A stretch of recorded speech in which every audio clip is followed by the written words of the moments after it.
Channel Rajput physics. आज हम 11 का टॉपिक लेते हैं। 11 का बहुत इंपॉर्टेंट टॉपिक है मोशन इन प्लेन, समतली गति से हम यहाँ पर लेते हैं। चैप्टर 4 है, एनसीईआरटी फिजिक्स 11th का है। ये आपको जी और नीट के लिए बहुत इंपॉर्टेंट टॉपिक है। इसे बहुत सारे क्वेश्चन आपको पूछे जाते हैं। तो चलिए स्टार्ट करते हैं। तो इसमें सब लेंगे आज हम प्रोजेक्टिल मोशन को लेंगे। प्रोजेक्टिल मोशन या प्रक्षेप गति क्या होती है?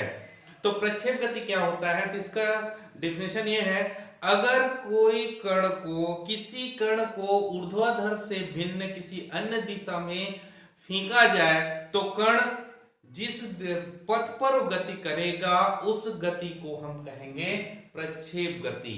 कण जिस प्रकार से गति करेगा वो कहलाता है प्रक्षेप गति। आप दैनिक जीवन में कई बार प्रोजेक्टिल मोशन का उपयोग किए होंगे। जैसे हम एक पत्थर को उठाएं और सीधा फेंक दें, या हम क्रिकेट खेलते समय बॉल को थ्रो करते हैं तो उस समय भी आपके जो बॉल की जो गति होगी वो प्रक्षेप गति होगी। तो इसका दो टाइप से प्रक्षेप गति होगी। यदि आप किसी टावर पे चढ़ के फेंकेंगे, यानी छत पे चढ़ लीजिए और वहां से कहीं पत्थर या बॉल को थ्रो कर रहे हैं तो कुछ दिशा पर तो वो बॉल पैरेलल जाता है, ठीक है, उसके बाद धीरे धीरे नीचे गिरता है। एक हो गया। और दूसरा, अगर आप जमीन पे रह के किसी को थ्रो करते हैं तो ये दूसरे प्रकार की गति होती है। तो दोनों गतियों को हम यहाँ पर समूहित करके देखते हैं। तो चलिए स्टार्ट करते हैं। जब कण नीचे से ऊपर फेंका जाए, जब किसी पिंड को नीचे से ऊपर की ओर,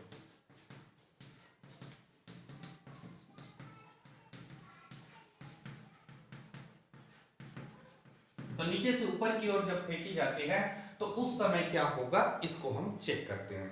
तो चलिए मान लेते हैं ये क्षैतिज है, जमीन पे हम बैठे हैं।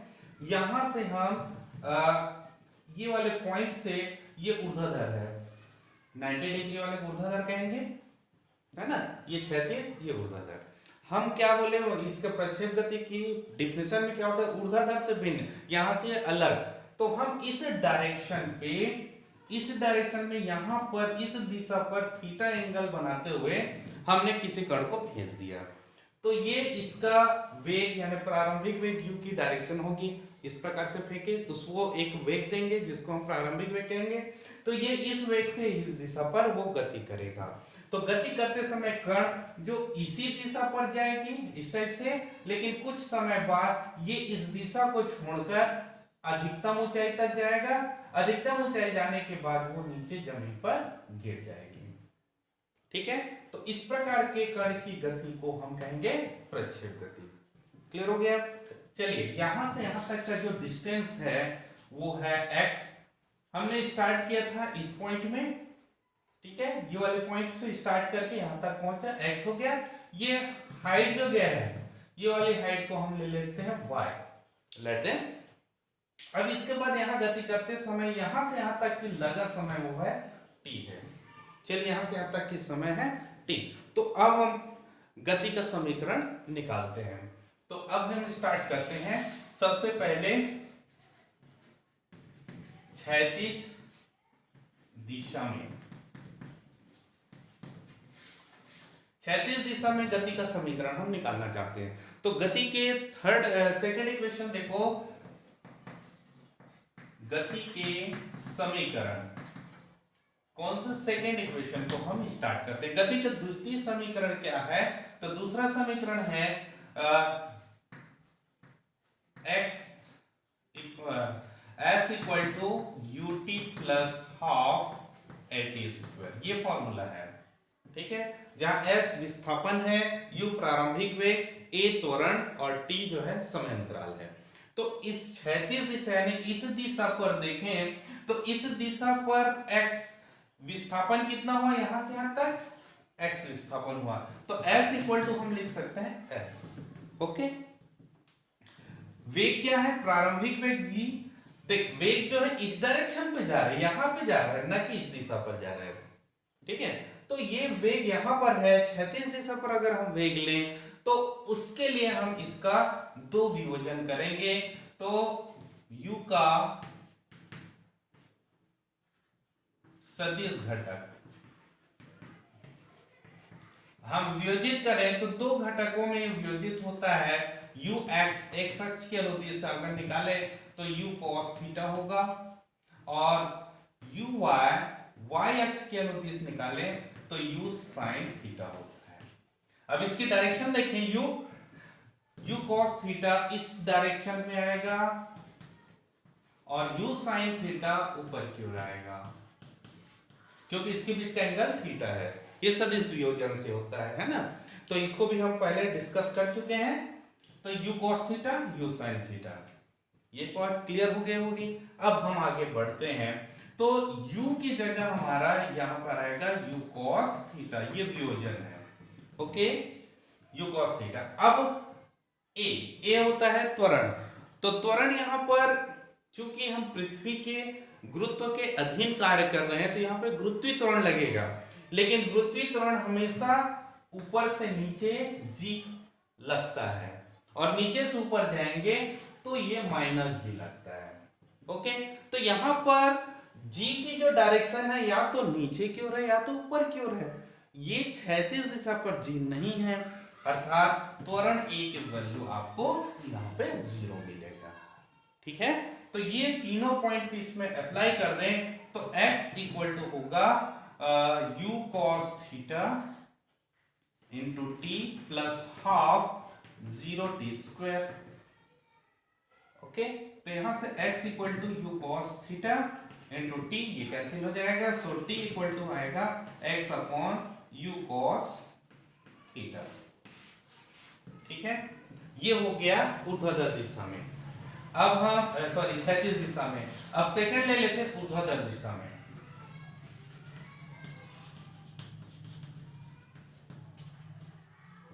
ये वर्टिकल, अब ये हॉरिजॉन्टल में ले देते हैं। ठीक है, ये हॉरिजॉन्टल है और ये वर्टिकल। वर्टिकल कंडीशन यानी इस डायरेक्शन में हम चेक करते हैं तो उस डायरेक्शन में आपको क्या मिलेगा। तो उस डायरेक्शन में हम गति का समीकरण लें तो ये भी एस गति के समीकरण में देखिए, अब ऊपर की ओर जा रहा है तो विस्थापन हम क्या ले रहे हैं, y ले रहे हैं। सो y इक्वल टू यहाँ पे हो जाएगा s इक्वल टू y, क्योंकि विस्थापन कितना हुआ इसका y हुआ, टाइम तो t लग रहा है, ऊपर की ओर जाएंगे तो u क्या होता है, u क्या है यहाँ पे, u sin थीटा। प्रारंभिक वेग u sin थीटा है, इनिशियल वेग क्या है u sin थीटा, क्योंकि वो उसकी डायरेक्शन क्या है, ऊपर की ओर है।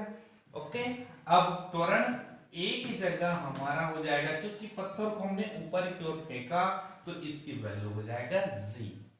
क्लियर हुआ, ये पॉइंट इसमें अप्लाई कर देते हैं तो क्या हो जाएगा इस इक्वेशन से, इक्वेशन फर्स्ट से हम देखें तो इक्वेशन फर्स्ट से हमें मिलेगा y equal to u sin theta, sorry ये ऊपर की ओर जा रहा है, ऊपर की ओर जाएगा तो एक्सीलरेशन माइनस हो जाएगा, तो u sin theta into t minus half minus gt square. So y equal to हो जाएगा u sin theta minus into t minus half gt square. Equation number 3, इसका इक्वेशन नंबर सेकंड और ये 3। तो ये इंपॉर्टेंट इक्वेशन है इस phenomena के लिए। तो चलिए स्क्रीनशॉट कर लीजिए। हाँ, एक बार और इसको समझ लीजिए। जैसे क्षैतिज दिशा हॉरिजॉन्टल, इस डायरेक्शन में अगर हम देखें, वर्टिकल डायरेक्शन में अगर देखें तो गति के समीकरण s equal to u half पे a स्क्वायर हम लोग फर्स्ट इसमें कर चुके थे, यहीं से स्टार्ट करेंगे। तो x डायरेक्शन यानी इस डायरेक्शन में आपको कौन कौन से वैल्यू, तो s x के इक्वल है, s जो है x विस्थापन हो रहा है, u कहां से मिलेगा, u को मिलने के लिए u यानी इस डायरेक्शन में होना चाहिए, प्रारंभिक वेग इस दिशा पर, तो इसके लिए चूंकि u के डायरेक्शन है तो इसका दो घटक लेंगे, एक घटक क्षैतिज और एक घटक ऊर्ध्वाधर, एक हॉरिजॉन्टल एक वर्टिकल। ओके, तो हॉरिजॉन्टल और वर्टिकल लिया जाए तो इस direction ux u cos theta, uy u sin theta होता है। ओके, तो x अक्ष के अनुदिश कौन जाएगा u cos थीटा। ठीक है, अब एक्सेलरेशन ऊपर से नीचे आएंगे तो प्लस होता है, नीचे से ऊपर जाएंगे तो माइनस होता है, वो भी जी में, बट एक्स डायरेक्शन में आपको जी नहीं मिलेगा, इसलिए इसको जीरो। ये अप्लाई करते हैं तो टी की वैल्यू आपको यहाँ पे मिल जाएगा। सिमिलरली हम ऊर्ध्वाधर यानी ऊपर की दिशा में अगर हम जाएं तो उस कंडीशन में देखो विस्थापन कहाँ है, ऊपर की डायरेक्शन में, ये y विस्थापन है। ठीक है, डिस्प्लेसमेंट क्या होगा y। अब इसमें प्रारंभिक वेग इनिशियल वेलोसिटी u क्या होता है, ऊपर की ओर देखो कौन सा वेलोसिटी है u sin थीटा। और एक्सेलरेशन चूंकि ऊपर की ओर जा रहे हैं, ऊपर की ओर जाएंगे तो इसकी वैल्यू क्या होता है माइनस जी। तो ये सबको अप्लाई करेंगे तो इक्वेशन मिलेगा, बहुत इंपॉर्टेंट इक्वेशन है। ठीक है, चलिए अब देखते हैं प्रक्षेप समीकरण। इक्वेशन फर्स्ट और सेकंड दोनों को हम अप्लाई करें तो फर्स्ट में सेकंड इक्वेशन है y equal to u sin theta into t minus half gt square, ये है। अब यहाँ पे t की वैल्यू फर्स्ट इक्वेशन से निकालते हैं। First equation t equal to मिला था आपको u x upon u cos theta, ये आपको मिला था, ये वैल्यू यहाँ पे पुट कर दें। सो y इक्वल टू आपको मिलेगा u sin theta into x upon u cos theta minus half g, t की वैल्यू है x upon u cos theta whole square. So ये u कैंसिल हो जाएगा, ये tan हो जाएगा। सो y इक्वल टू होगा x tan theta minus g upon इसका स्क्वायर करें 2u स्क्वायर हो जाएगा, और ये होगा x square by cos theta. Okay, तो ये है इक्वेशन ऑफ प्रोजेक्टिव, प्रक्षेप समीकरण है। ये समीकरण किस प्रकार से बिलोंग करता है इसको देख लीजिए। ये बिलोंग करता है इस रेशियो में a1x प्लस a2x स्क्वायर, इस रेशियो में बिलोंग करता है। ये जो है परवलय का समीकरण है, यानी इस समीकरण के समतुल्य है। इसका मतलब क्या हुआ, प्रक्षेप का पथ कैसे होगा, परवलयाकार होगा। प्रोजेक्ट पाथ जो है वो परवलयाकार होगा। ठीक है, प्रक्षेप का पथ परवलयाकार होगा। इसीलिए देखिए आप यहाँ पे जाएंगे तो इस टाइप से ऐसे आपको दिख रहा है। ठीक है, इस टाइप से ये परवलय का समीकरण है। आप देखेंगे परवलय जो है इस प्रकार से बनता है, तो उसी का ये रूप यहाँ पे आपको मिल रहा है। तो ये क्लियर हो गया। अब चलिए देखते हैं इसमें टाइम ऑफ फ्लाइट ऑफ ए प्रोजेक्टिल, जिसको हिंदी में उड्डयन काल कहा जाता है। तो क्या होता है उड्डयन काल, ये क्वेश्चन बहुत पूछा जाता है। तो उड्डयन काल है क्या, तो उड्डयन काल क्या होता है, किसी कण को प्रक्षेप गति कराते समय प्रक्षेप बिंदु से अधिकतम ऊंचाई तक जाने और अधिकतम ऊंचाई से वापस आने तक के पूरे समय को कहेंगे प्रक्षेप उड्डयन काल। मतलब यहां से स्टार्ट करेगा और यहां तक पहुंचेगा, तो यहां से स्टार्ट करके यहां तक पहुंचने की जो समय है वो कहलाएगा उड्डयन काल। हमने यहाँ पे टी लिया था। ओके, तो वही टी की वैल्यू आपको निकालना है। ओके, तो इस दोनों स्थितियों में देखिए टी में यहाँ पर दो पॉइंट है, पॉइंट ए और पॉइंट बी, यानी जो फर्स्ट स्टार्ट किए थे उस समय देखे, और जब यहाँ पे लास्ट पॉइंट पे गिरा, तो जब स्टार्ट करेंगे तो 36 पर ही था, 36 पर भी था, मतलब y की वैल्यू यहाँ पे 0 होगा, ऊपर नहीं गया। लेकिन जब वहां पे लास्ट पॉइंट में पहुंचा तो उस समय भी y की वैल्यू 0 है। ओके, ये कौन सा टाइम में था, t इक्वल टू 0 पर, t इक्वल टू 0 पर y 0 था, और t equal to maximum capital D ले लेते हैं, अधिकतम हुआ था आखिरी समय तक, उसमें भी y की वैल्यू 0 है। तो इसमें हम फलन बनाए तो क्या होगा, y0 equal to 0, yt equal to 0, यानी दोनों कंडीशन में y की वैल्यू आपको 0 मिल रहा है। तो इस इक्वेशन जो थर्ड आया था उसमें अगर y की वैल्यू 0 करें तो जो टाइम आएगा वही कहलाएगा उड्डयन काल। चलिए स्टार्ट करते हैं इक्वेशन 2 से।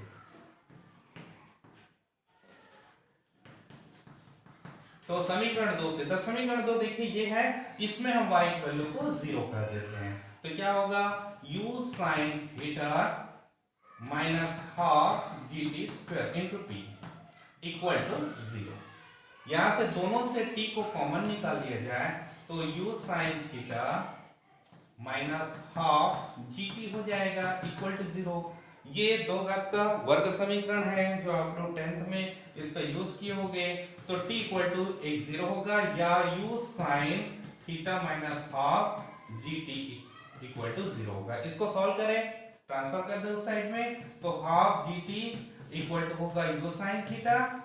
सो t इक्वल टू हो जाएगा, t इक्वल टू होगा 2u sin theta by g। ठीक है, तो ये होता है इसका उड्डयन काल का इक्वेशन। ओके, तो उड्डयन काल के लिए हम यहाँ पे इसका व्यंजक लिख सकते हैं, capital T equal to 2u sin theta by g। Okay, तो चलिए इसको शॉर्ट कर लीजिए। हाँ, चलिए देखते हैं हॉरिजॉन्टल रेंज 36 पर आज इसको अगर हम देखें हॉरिजॉन्टल रेंज को 36 पर आज यानी यहाँ से यहाँ तक की वैल्यू निकालना है। तो यहाँ से यहाँ तक की वैल्यू हमने x लिया था, दैट मींस x की वैल्यू निकालना है। ठीक है, तो ये परास या रेंज जो है वो दूरी को दर्शा रहा है। तो आपको पता होगा दूरी बराबर होता है चाल गुणित समय, है ना। तो यहाँ से हम स्टार्ट कर सकते हैं 36 परास, 36 परास बराबर 36 वेग गुणित उड्डयन काल। ठीक है, क्योंकि 36 पर 36 वेग 36 दिशा पे वेग है, उड्डयन काल यहां से यहां तक आने के लिए समय जो है वही है, उड्डयन काल है। तो उड्डयन काल यहाँ पे लिखा गया है। तो इस रेंज से देखिए, इसको हम कैपिटल R से डिनोट करते हैं। 36 वेग है u cos थीटा, इस डायरेक्शन में जो वेलोसिटी u cos थीटा, और समय उड्डयन काल कितना है 2u sin थीटा, जस्ट अभी आपने निकाले हैं। तो इन दोनों को अगर हम हल करें तो यह आ जाएगा 2u square sin theta cos theta by g। तो r इक्वल टू होगा u स्क्वायर, ये जो वैल्यू होता है वो sin 2 थीटा को डिनोट करता है। त्रिकोणमिति में जाएंगे ट्रिग्नोमेट्रीज में, तो ये इंपॉर्टेंट फॉर्म होता है sin 2 थीटा का, तो 2 sin थीटा cos थीटा होती है। तो वही वैल्यू हमने यहाँ पे पुट कर दिया। तो ये है 36 परास के लिए व्यंजक। ओके, 36 परास यानी 36 दिशा में वेग। अब इसकी वैल्यू अधिकतम के लिए क्या कंडीशन है, आर मैक्सिमम, इसको अपने को अधिकतम करना है, यानी ज्यादा दूरी तक अपने को फेंकना है, किसी वस्तु को ज्यादा दूरी तक फेंकना है। तब क्या करना पड़ेगा, यू हम फेंके हैं वेग, इसको तो बढ़ा नहीं सकते, जी को वैल्यू तो एक जगह पर फिक्स होता है। अब इसको भी देखेंगे अलग अलग जगहों पर अलग अलग होता है, लेकिन अब मान सकते हैं हम जहां पर फेंक रहे हैं उसमें उतना तो नियत होता है। तो ये दोनों कांस्टेंट है, तो डिपेंड करेगा ये वाले वैल्यू पर। ओके, तो आर मैक्सिमम के लिए होगा u स्क्वायर बाय जी, इसकी वैल्यू तो चेंजेबल है नहीं, तो ये हो जाएगा sin 2 थीटा की वैल्यू ये मैक्सिमम होनी चाहिए। ओके, तो वो मैक्सिमम क्या होते हैं, साइन की मैक्सिमम वैल्यू होता है +1 और मिनिमम वैल्यू होता है -1, है ना। ये त्रिकोणमिति में हम देख चुके हैं। तो sin 2 theta equal to 1 maximum के लिए। ठीक है, तो ये हो जाएगा sin 2 थीटा, sin 90 में होता है 1, so 2 theta equal to 90, so theta equal to क्या होगा 45, दैट इज π/4, रेडियन में लिया जाए तो π/4। तो अगर हम π/4 यानी 45 एंगल से उसको प्रोजेक्ट करेंगे तो वो ज्यादा दूरी तक वो गिरेगा, ज्यादा दूरी तक जाएगा। ठीक है, तो सबसे ज्यादा प्रोजेक्टिल के लिए अपने को 45 एंगल लेनी पड़ेगी। तो आप देखे होंगे जो लंबी कूद करने वाले जो खिलाड़ी होते हैं वो क्या करते हैं, दौड़ के आने के बाद अपने शरीर को लगभग 36 से 45 एंगल में पुश करते हैं, 45 एंगल में वो प्रोजेक्ट लेते हैं, और ऐसे 45 एंगल में प्रोजेक्ट लेने से उसको सबसे ज्यादा डिस्टेंस को प्राप्त करता है। तो आई होप ये समझ आया होगा। चलिए स्क्रीनशॉट कर लीजिए। हाँ, चलिए देखते हैं maximum height of A project, यानी हाइट में वर्टिकल पोजीशन में सबसे ज्यादा हाइट कहाँ पे जाएगा उसके लिए अपने को निकालना है। तो कितना हाइट, मैक्सिमम हाइट यहाँ पे h है। तो इक्वेशन नंबर 2 में अगर हम देखें तो y इक्वल टू है u sin theta into t minus half gt square. ये इक्वेशन था इक्वेशन नंबर 2। इक्वेशन नंबर 2 तो पहले बताया इक्वेशन नंबर 2 बहुत इंपॉर्टेंट है। तो देखिए इसमें हम हाइट कैसे निकालें। हाइट निकाले यानी यहाँ पर हाइट आने के लिए यहाँ से यहाँ तक जो समय है, पूरे समय देखो जितना समय ऊपर जाता है उतने समय नीचे आता है, और टोटल टाइम है t मतलब उड्डयन काल, ठीक है। तो टोटल टाइम t है और यहाँ तक पहुंचा तो यहाँ तक जो टाइम हो वो t का आधा होगा। ओके, तो यहाँ पर स्मॉल t की जगह t/2 रखेंगे तो y जो है वो h में कन्वर्ट हो जाएगा। y तो हर जगह वैल्यू बता रहा है, मान लो इस सेकंड में देखें तो इतने y आएगा। यहाँ पर हाइट, यहाँ पर h अधिकतम कब होगा, हाफ में, फिर उसके बाद आए यहाँ पे जाए t रखेंगे तो 0 हो जाएगा। तो इस प्रकार से t की वैल्यू पर डिपेंड करेगी y की वैल्यू। तो t की वैल्यू हाफ होता है, t/2 होता है, तब y जो है h हो जाएगा। क्लियर। तो चलिए हम यहीं पर इस वैल्यू को पुट करते हैं। तो h इक्वल्स टू हो जाएगा u sin थीटा, और t/2 क्या होगा, t/2 अगर हम निकालें तो इसकी वैल्यू होगा u sin theta by g, क्योंकि ये 2 को नीचे ले आए तो ये बनेगा। तो t/2 की जगह t की जगह t/2 रखें, मतलब u sin theta by g को हम यहाँ पे पुट कर देते हैं। Okay, minus half g u sin theta by g whole square. Okay, चलिए इसको सॉल्व करना बस है, कुछ नहीं बचा।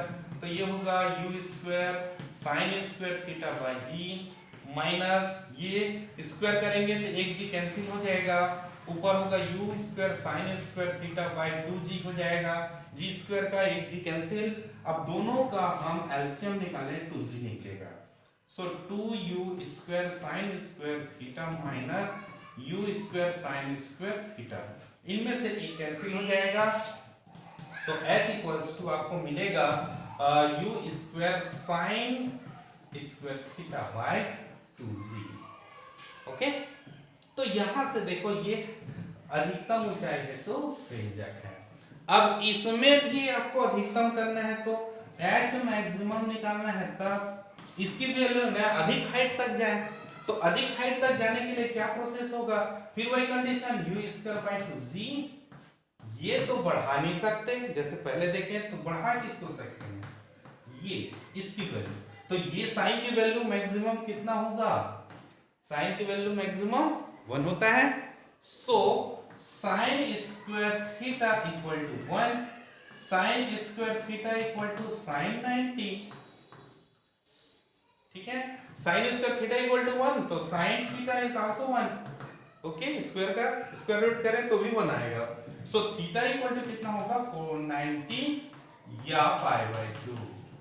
तो अगर हम एंगल को 90 कर दे, 90 करें मतलब यहां पे करें, तो इस एंगल पे फेंकेंगे यानी 90 डिग्री पे अगर ऊपर प्रोजेक्ट करेंगे तो सबसे ज्यादा हाइट पे जाएगा। ओके, और उससे कम करें तो हाइट कम हो जाएगी, मतलब उतना हाइट में नहीं जाएगा। तो चलिए इसको स्क्रीनशॉट कर लो, फिर आगे इसको समझा देता हूं। चलिए देखते हैं, इन दोनों को एक साथ अप्लाई करके देखते हैं। चलिए, है ना। तो यहां से हमने जैसे एंगल कम लिया तो इस टाइप से जाएगा, ये 45 से लेस कर दिए हैं। तो थीटा वैल्यू आपको यहाँ पे पहुंचा, ठीक है। यहीं पर एंगल को 45 रखेंगे, ये एंगल 45 है तो आपको यहाँ पहुंचा इस टाइप से, ये एंगल है 45। ओके, अब एंगल को बढ़ा देते हैं, 60 कर देते हैं। चलिए, एंगल को बढ़ा के हमने 60 किया, तो 60 करेंगे तो हाइट तो ऊपर जाएगा लेकिन पहुंचेगा कहां पर, यहां। तो देखो अधिकतम डिस्टेंस ट्रेवल करना है तो इस प्रकार से जाएगा, ग्रेटर देन 45 है, ये एंगल ग्रेटर देन 45 है,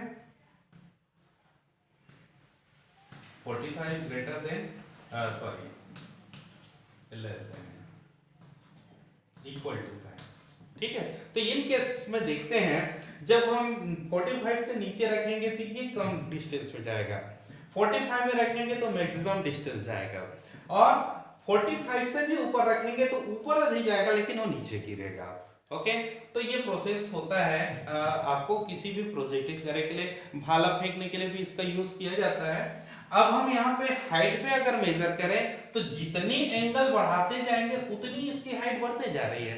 तो अगर हम इस डायरेक्शन में 90 डिग्री में इसको भेजेंगे तो अधिकतम हाइट में जाएगा और यहीं पर वो वापस आएगी। ओके, वो डिपेंड करेगा। तो देख लीजिए आर मैक्सिमम की वैल्यू जो होगा u स्क्वायर बाय g मिलेगा, और एच मैक्सिमम की वैल्यू अगर हम मिलेगा तो u स्क्वायर बाय 2g मिल रहा है।